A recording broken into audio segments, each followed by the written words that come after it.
Okay, so here we are with the loop all finished up. Now I've had a couple questions so far, and I'm going to go ahead and put those questions on video. The first question was, what exactly was this? Since, I'm horrible at pronouncing things. So this is what it is. It's Abanov's heavy duty LP. Okay, you can get that off their website. I think it's just abanovs.com, or where I get mine is from Cabela's. We have a Cabela's that's local to us, and they have it in their shoe department, and that's where I get it. The other question was, when using the top coat,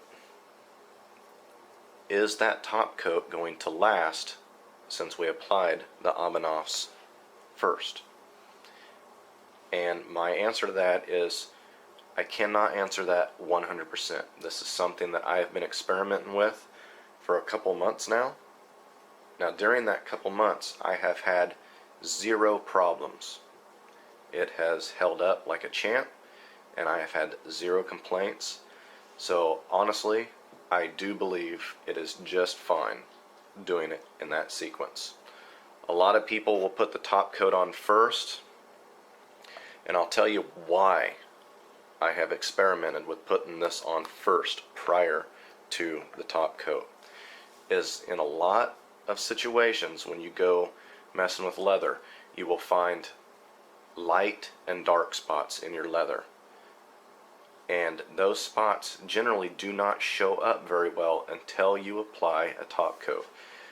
And when you apply a top coat, you've got several hours invested into that sheath.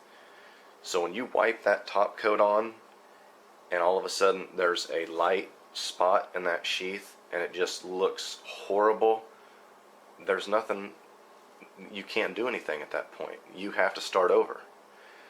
Well, I found that if I applied this stuff first, it absorbs into the leather and everything else, and then when I apply the top coat, it does not bring out those blemishes in the leather. It kind of just blends everything in real nice. And I've noticed that even over time, those blemishes, they never come out. So that's why I've started experimenting doing that.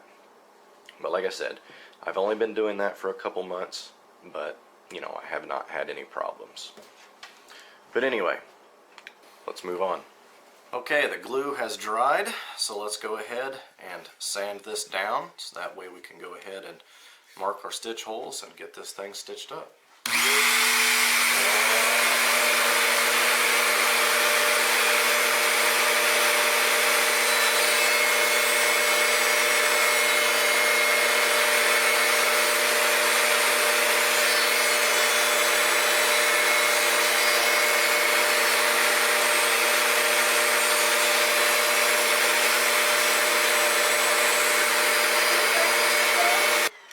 Yes, you need to leave those glasses on.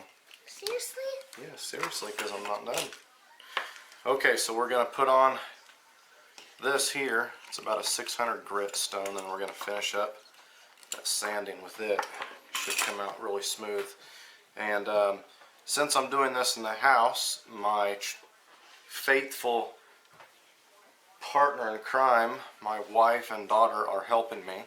My wife is holding the vacuum right now up to this thing, so that way I don't make a mess in the house, because she will beat me.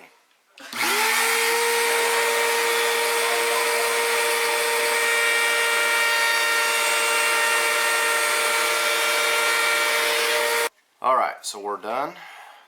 It's nice and smooth. Should burnish up quite nice. Now before we take the edge beveler and bevel off our edges, we are going to actually go ahead and mark this thing now for its stitching. You do not want to bevel this at this point, because right now you've got a nice 90 degree right here, so it gives your your stitch groove or something to really ride on.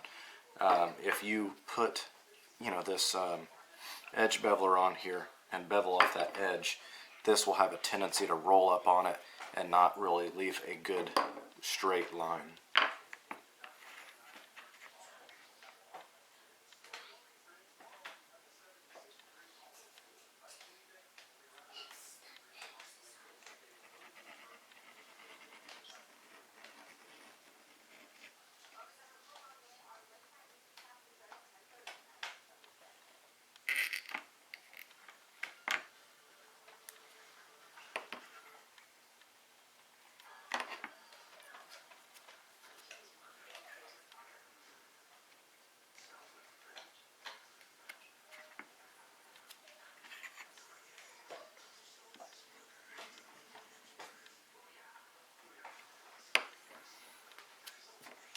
Now we're going to adjust this and go up a little bit more.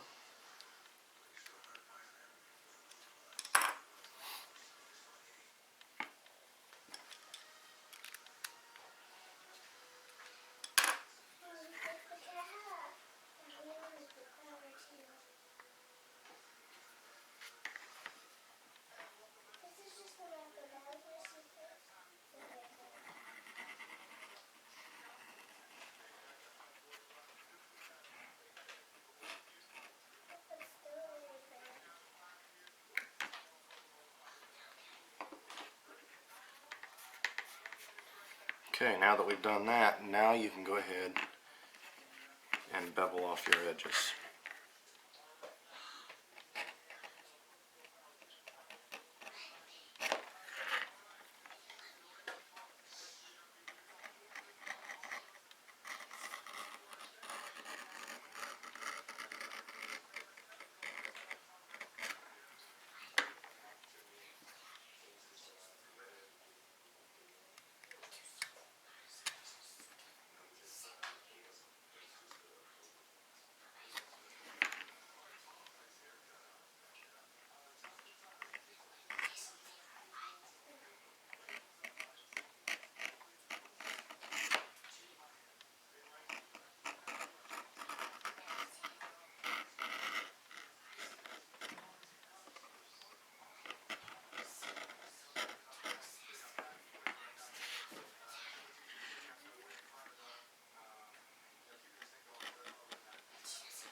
My daughter is whispering in the background. I'm not entirely sure why she's whispering because, well, she never whispers any other time.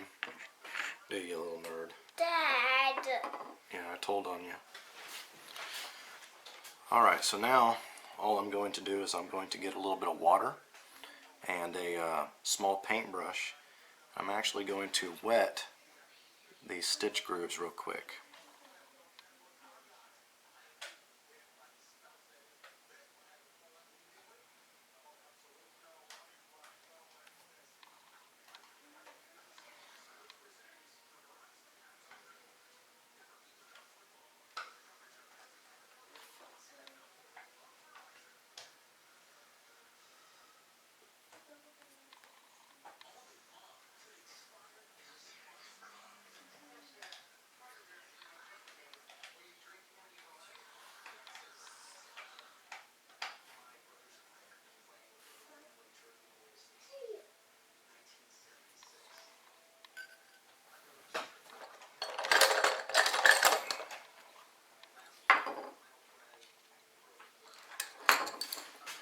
Now by doing that, when we put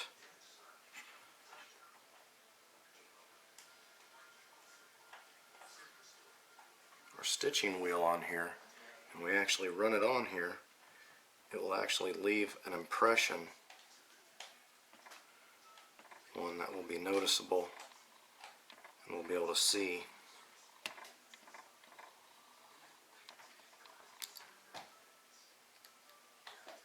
Like so.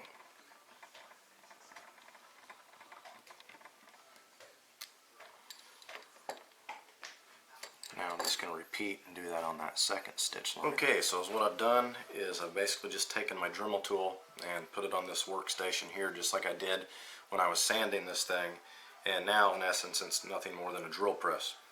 I've put a 1/16 drill bit in it, that way it leaves a relatively small hole, and let's go ahead and drill these out.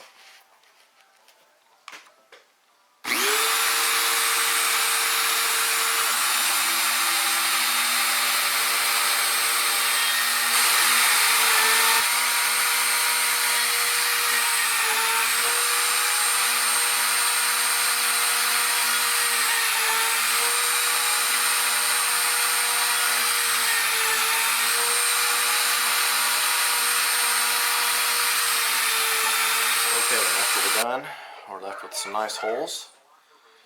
So what we're going to do is we're going to once again go back to our wool and just give it a quick little scrubbing on both sides. Get rid of the excess and the extra.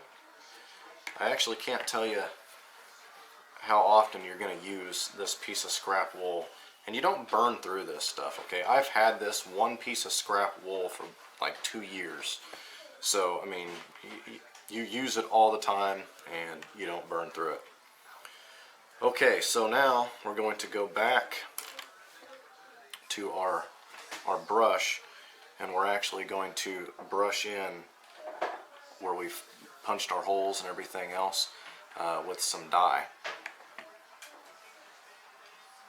And for a change, if you listen in the background, it's not cartoons for a change. It is actually football.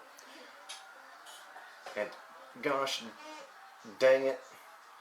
And Peyton Manning just, you know, did that thing that Peyton Manning does and is making my Cowboys look silly.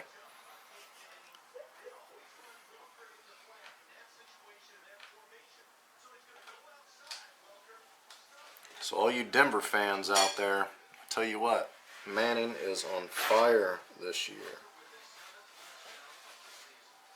Watching that guy play this season is like, pretty sure he sold his soul.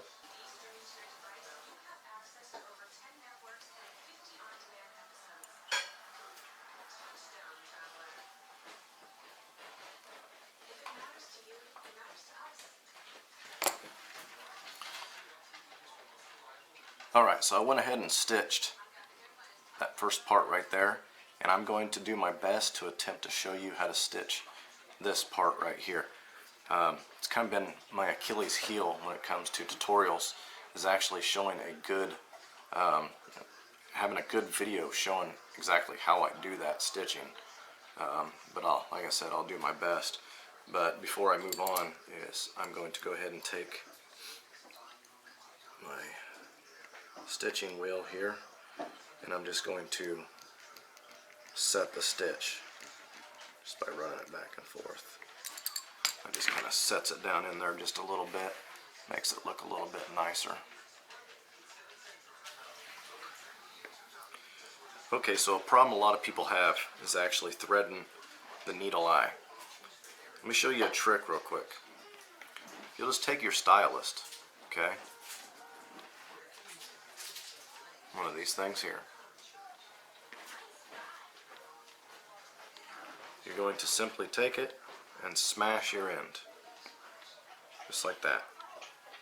That will flatten that out really good and allow you a little bit more breathing room to really thread your eye. Alright, so I'm going to do my best to show you guys this. What we have here is a piece of thread. I have a needle on both ends, and this is going to be a saddle stitch. Now if there was a lot of stress on this section here, I would actually start 3 to 4 places back and work my way up and then down. Since there's not a lot of stress on this section here on this particular leather product, I'm actually just going to start on the second hole. I'm going to bring that all the way through, and then I'm going to have equal parts of thread going out both sides. Now we're going to take our first needle, put it through, and then take our second needle and bring it through that same hole. Now you're going to need a pair of pliers or something, usually on this second needle. Pop that through. Stay still. Honey. Shh.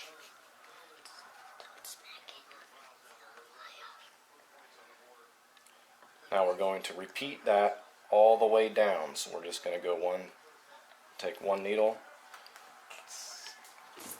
through the hole.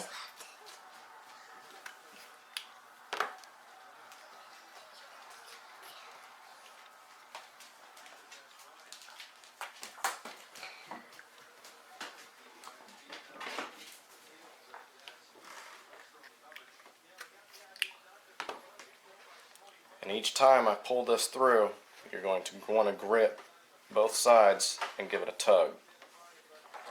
Cinch that down real good.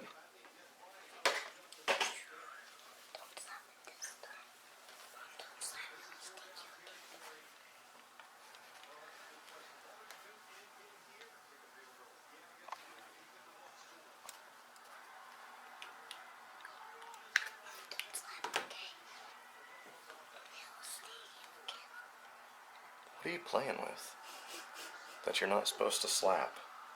The bee. A bee? A pretend bee. A pretend bee.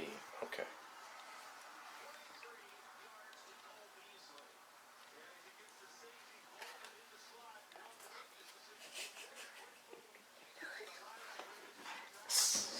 Catch you again.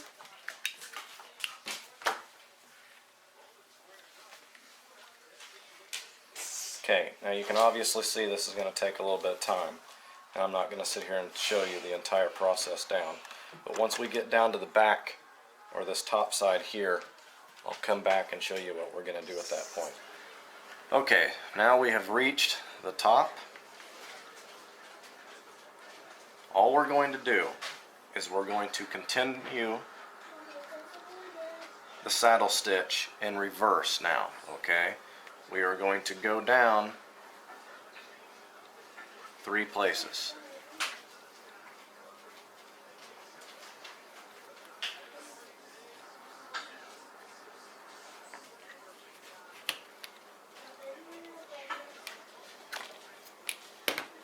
Now when you use a pair of pliers to pull your needle through, you're going to want to pull straight out. You do not want to wiggle back and forth at all, because if you do, you will snap your needle.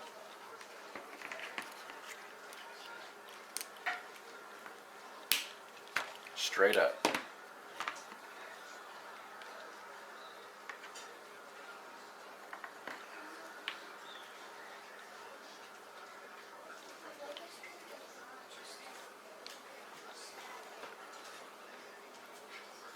Trying to concentrate on this and watch the game is killing me. It's 34-38 right now, and Manning just threw his first interception of the season, and I'm excited.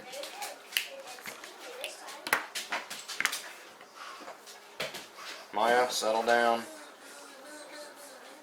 The Wolf household is always busy. The wife and kid are making pudding in the background, and the dog is eating something.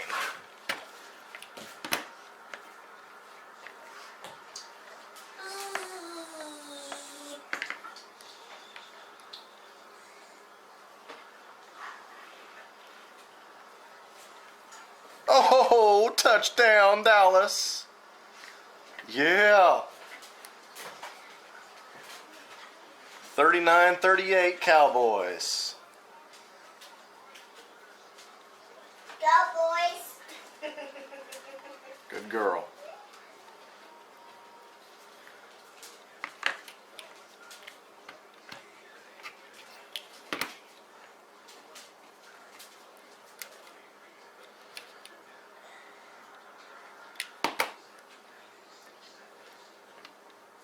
Okay. Now you can see that I have pulled my stitching through where both of them are on the back side of the sheet. And we're not going to tie a knot here, okay? We're just simply going to trim it short, just like that. Then we're actually just going to take a lighter. Maya, settle down.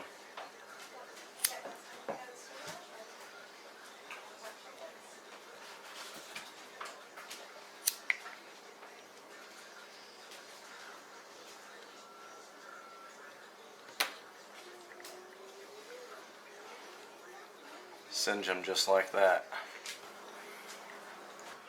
Okay, so now this thing is all stitched up. Let's go ahead and figure out where we're going to put the rest of our snap, and then we can go ahead and trim our retention. So we're just going to slide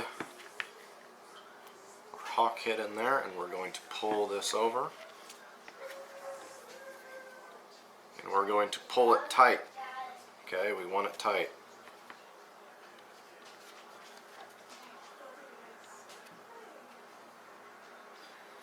Once we have it tight, we'll press our thumb on the strap itself, and that will mark the underside with a little knot. And then we can simply take our scratch awl, if we can find it, there it is.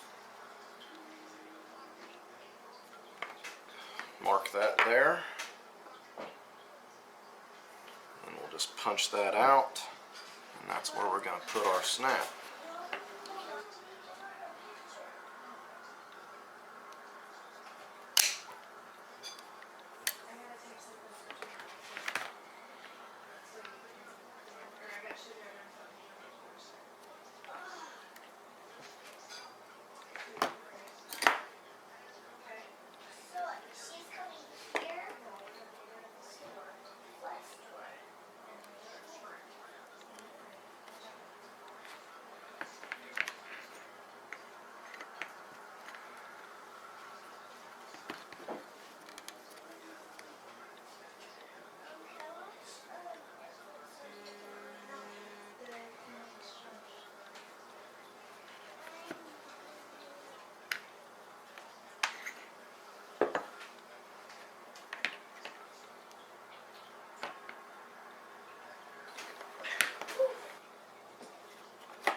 Now we're just going to mark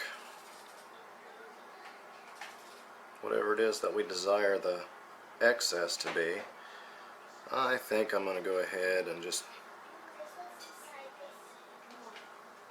just go for 3/4 of an inch.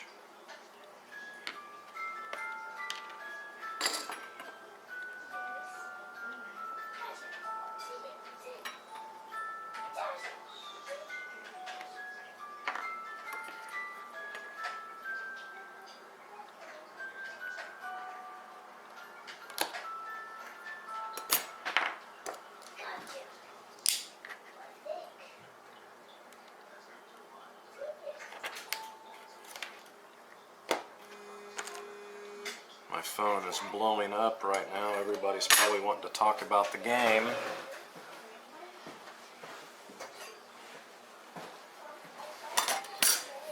I can't even concentrate with what I'm doing here. I keep forgetting tools and everything else because I'm trying to focus on the game.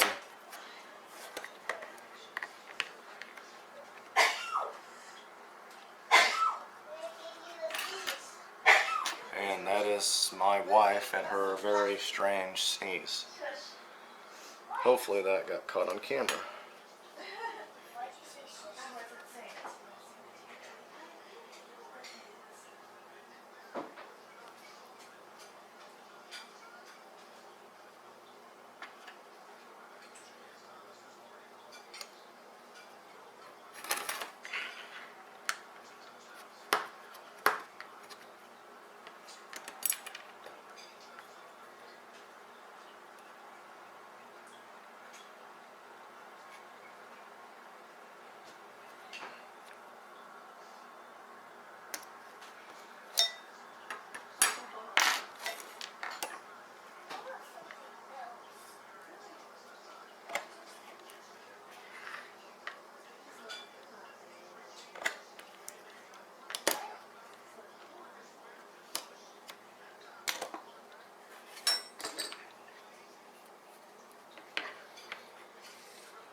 And Denver just kicked a field goal to tie it.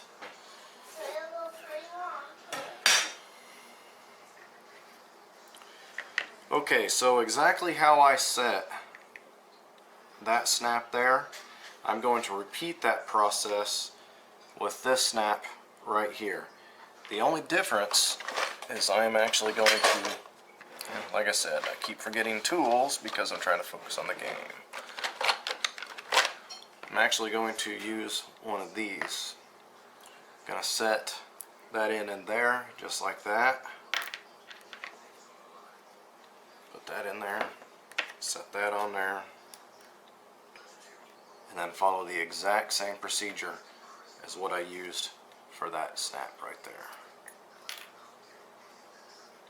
But before I do that, I'm going to go ahead and dye that edge black, burnish it real quick, set this snap, and then we'll get back with you guys. Alright, and we are closing in on getting this thing almost done. Before we can do that, we need to stain these edges.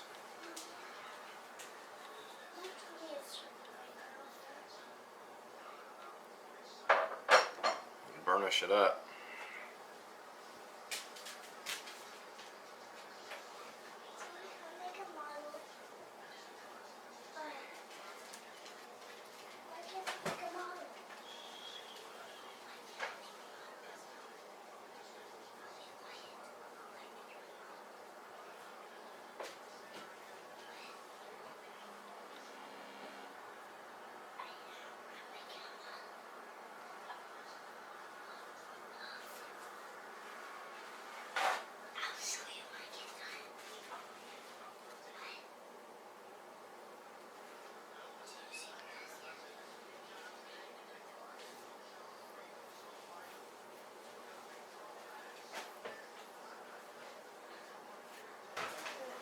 Alright, let's go ahead and burnish this thing up real quick. All you're going to need, again, is just a little bit of plain water. Your slicker. Now take your time burnishing.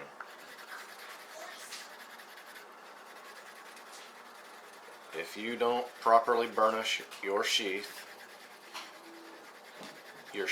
will look like crap, plain and simple.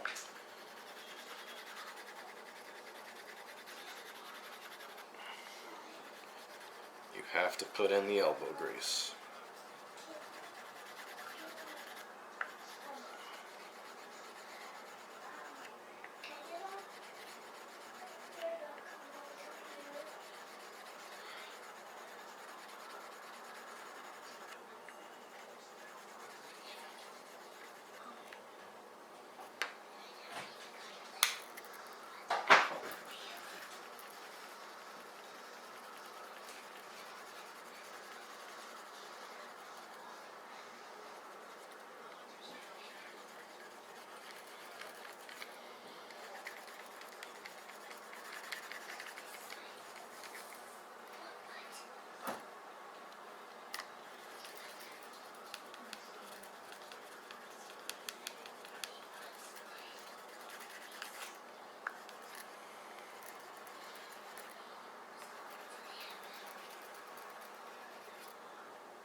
Alright, so let's go ahead and put a little bit of this edge coat.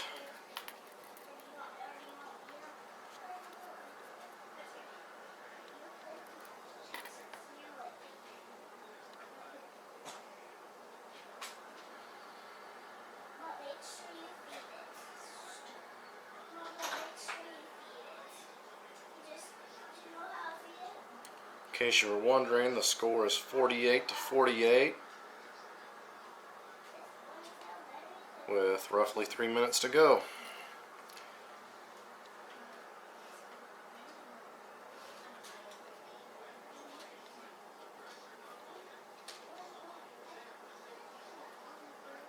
Definitely the game of the season, I can tell you that right there.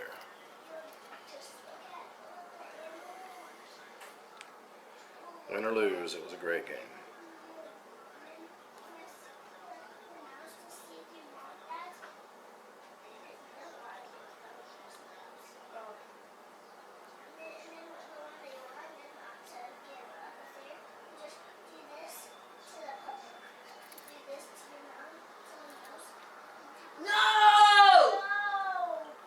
happen? Got intercepted. Oh, man.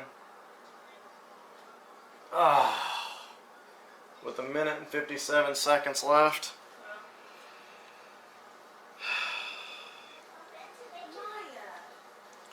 We all know that we're not going to be able to stop Manning.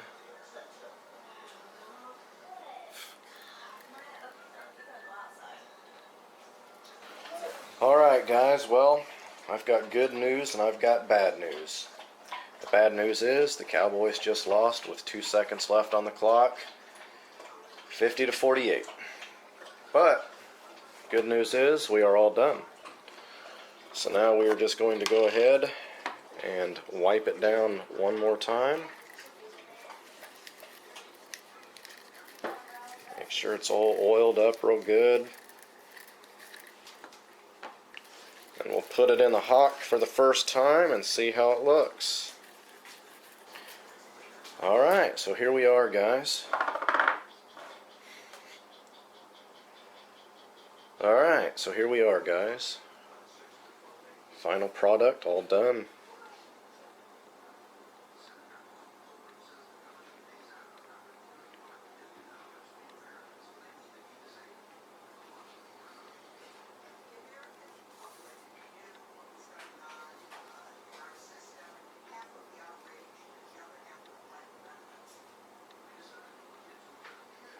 Wolverine, this item will be heading out to you first thing in the morning, my friend, and I hope you enjoy it.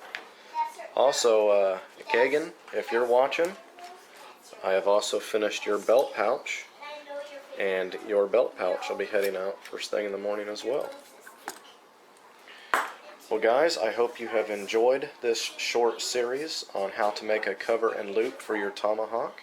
If you guys have any questions, please feel free to contact me. But as always, have a good one.